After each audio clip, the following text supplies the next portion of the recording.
Using your eyes effectively.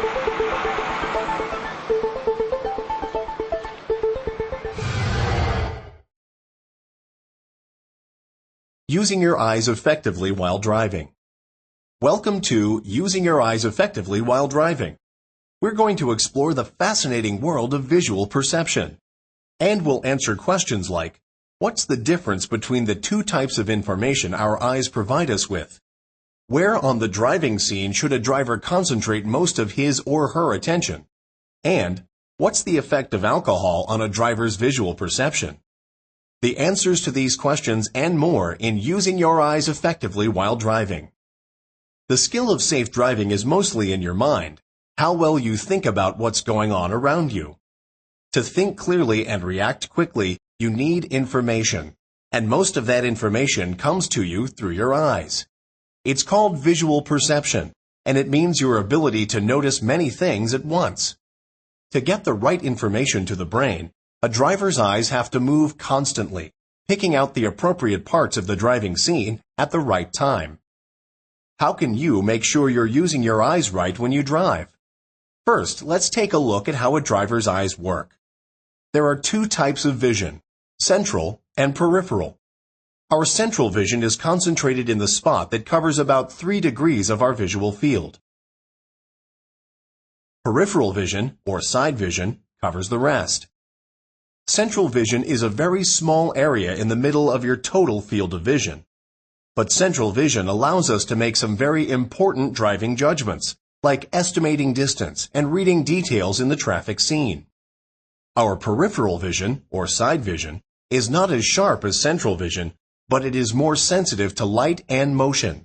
That's a good thing, because it helps us detect events to the side that are important to us, even if we aren't looking directly at them.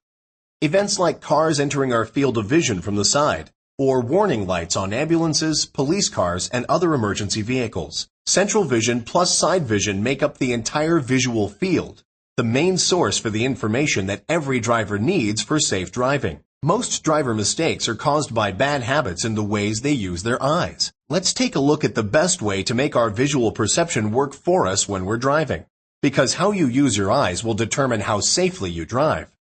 Where in the driving scene should a driver concentrate the most attention? Most of a driver's attention should be concentrated on the vehicle's intended path of travel. There are 3 basic rules to follow in developing good eye habits for driving. First, aim high and look ahead, not down. The experienced driver's attention is focused on the road ahead, with the central vision following the intended path of travel. Second, keep your eyes moving. The good driver concentrates on selecting details in the traffic scene and on the distance between the car and objects ahead.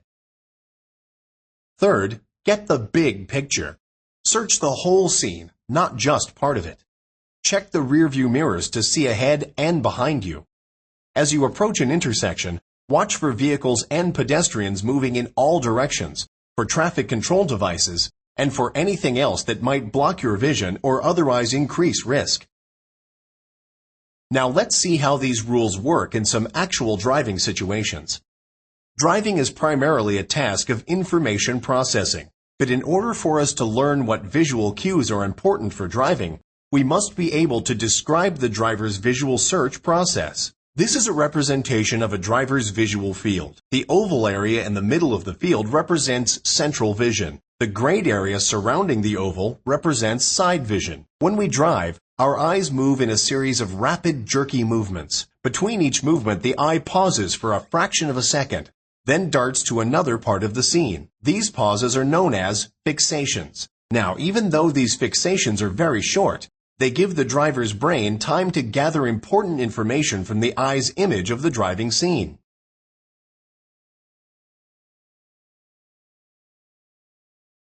When negotiating a curve and merging onto a freeway, the same 3 rules that apply to training your vision apply.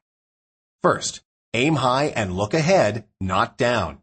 The eyes of an experienced driver tend to look ahead, typically sweeping into the curve several seconds before her car reaches it. Second, keep your eyes moving. Use the lane lines close to your car to maintain proper lateral position. Third, get the big picture.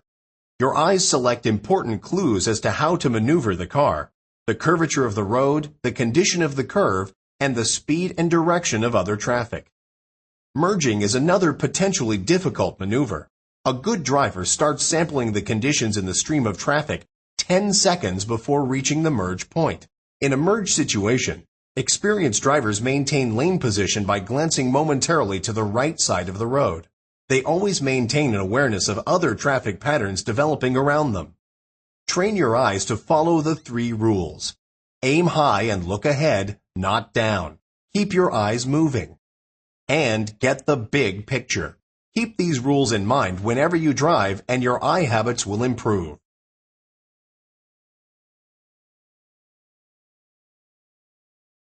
With experience, some driving tasks don't require every eye fixation to be directed only toward traffic and the path of the car.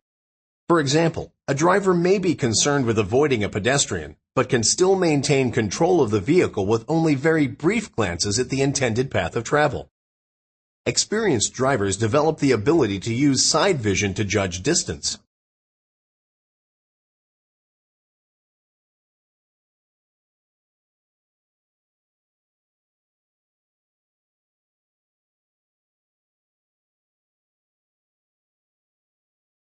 Let's look at 2 examples in which drivers are functioning at less than top efficiency. Consider a tired driver. His central vision tends to fixate lower and to the right, often dipping all the way down to the road surface. Consider another driver, one who is mildly under the influence of alcohol. His example allows us to answer the question, what is the effect of alcohol on visual perception?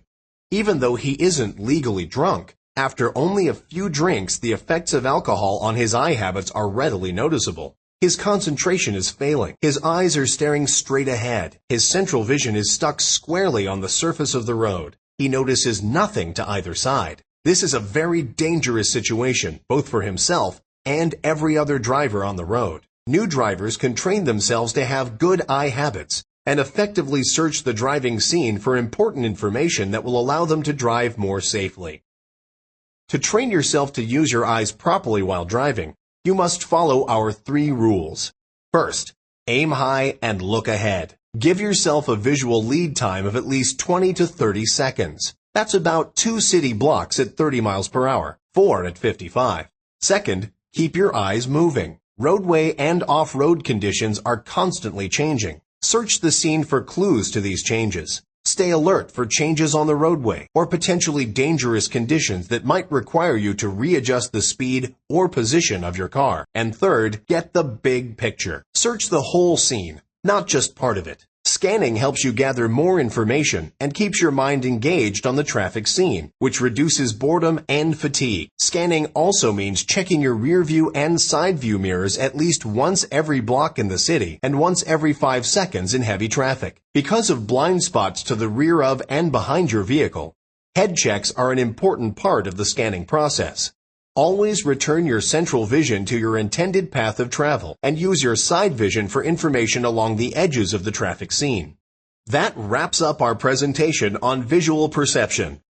Applying what we've shown you in this presentation will increase the efficiency of your eyes and brain in gathering and processing the information you need to drive safely. Remember, your safety and the safety of everybody on the road with you depends on all of us improving our skills at seeing and anticipating driving hazards.